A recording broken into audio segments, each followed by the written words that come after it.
Te damos la bienvenida a esta videoclase tutorial llamada Probabilidades, donde nos enfocaremos en el diagrama de árbol y el teorema de Bayes. La semana anterior ya vimos los conceptos básicos de probabilidades y la regla de Laplace, que es la que nos permite el cálculo de probabilidades. Para esta semana, los contenidos enfocan lo que es la regla de la suma, la cual ya tenemos claro que hay que tener mucho cuidado con la compatibilidad o incompatibilidad de los sucesos, la regla del producto,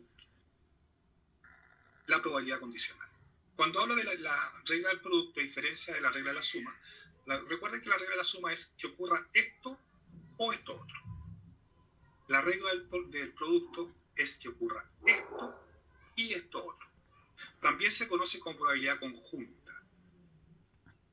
La probabilidad condicional es aquella en que yo conozco una probabilidad que antecede a una que estoy calculando. Por ejemplo, ¿cuál es la probabilidad de que suceda esto si ya sé que ocurrió esto otro? Cuando entremos en el teorema de Bayes lo vamos a entender mucho más claro.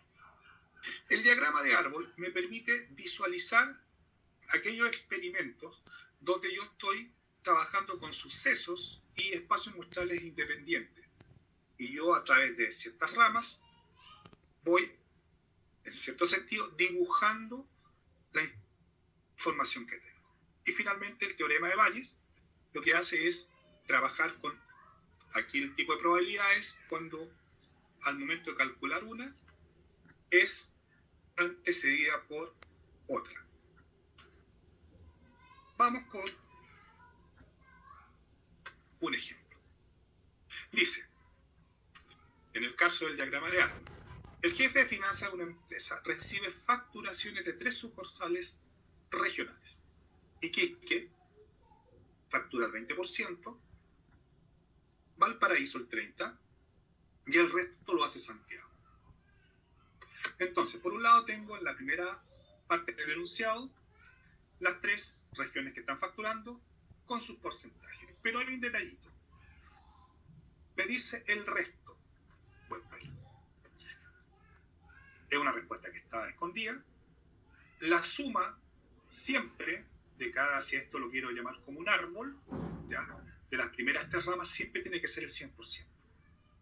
Entonces tenía el 20 de Iquique, el 30 de Valparaíso, me está faltando el 50, se deduce que Santiago es el que factura ese 50%. Vamos con la segunda parte. Se conoce además que de las facturas de Iquique, el 5% presenta problemas y deben ser anuladas, mientras que en Valparaíso el 2% y en Santiago el 97% no presenta problemas. Entonces, ¿qué es lo que tengo? Si la factura tiene problemas, sí o no.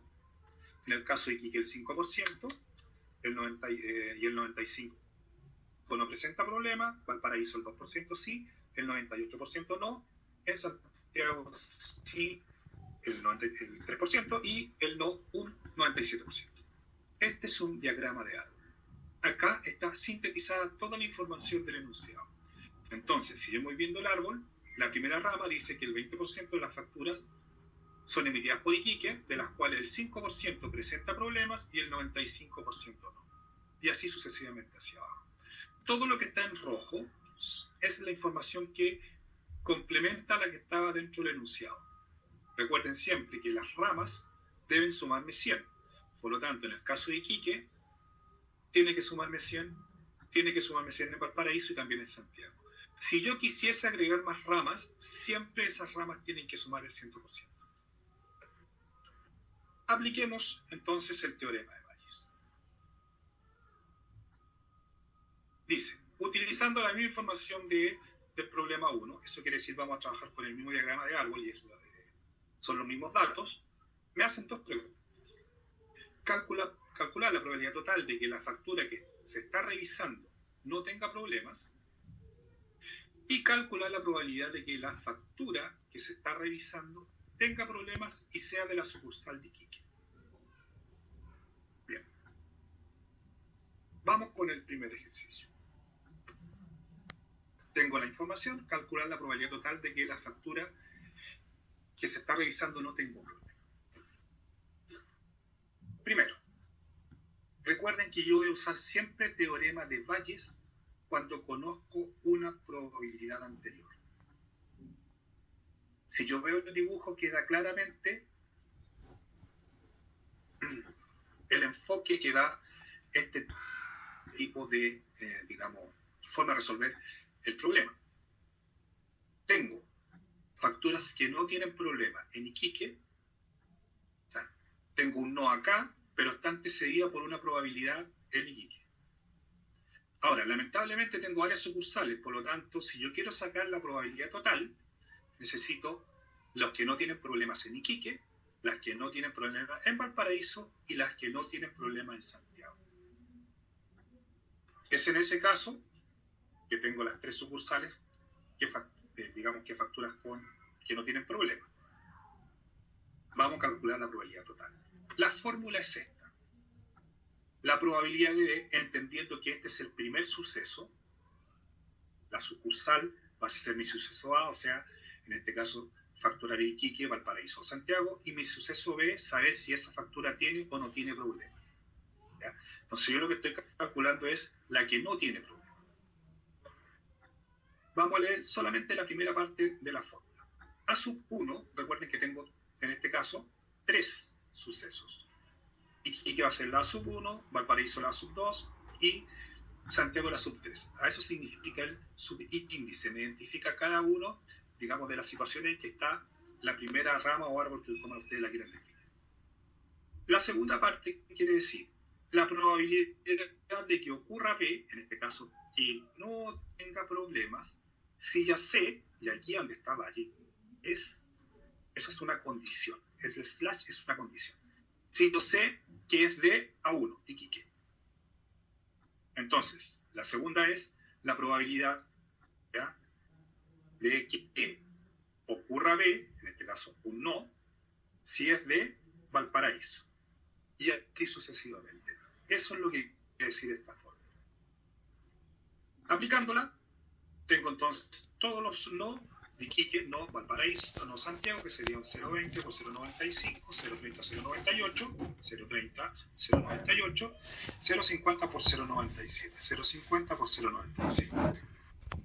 Y eso me da un 96,9%. ¿Qué quiere decir esto? En términos prácticos, que hay, independiente de todos los problemas que pues, se puedan presentar con la facturación, siempre voy a tener alrededor de un 97% de facturaciones bien emitidas. Vamos con el segundo problema. Calcular la probabilidad de que la factura que se está revisando tenga problemas y sea de la sucursal de Iquique.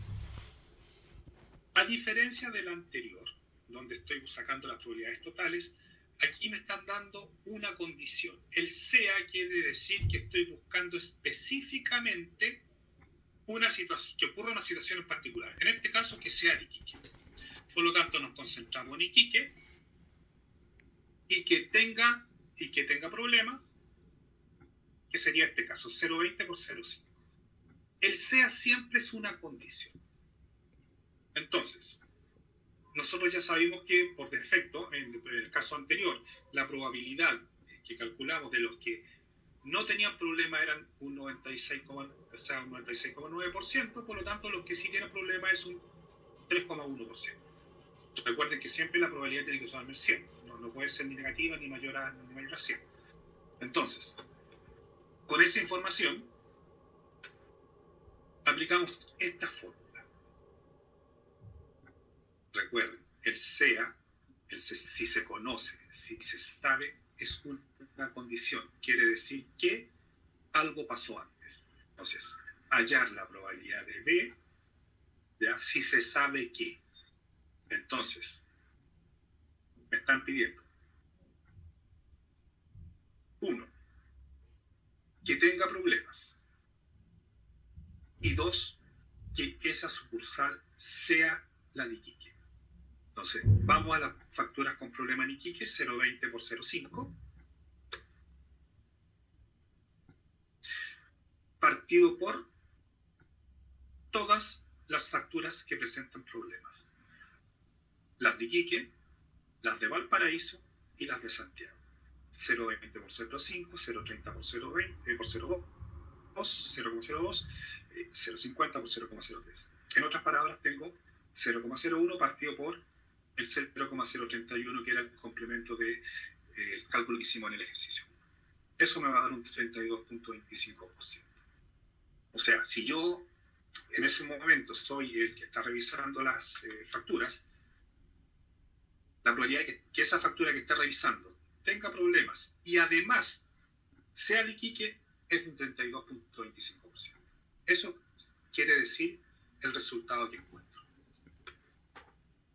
Resumiendo, a medida que los experimentos se van haciendo más difíciles de medir, se necesitan nuevas herramientas.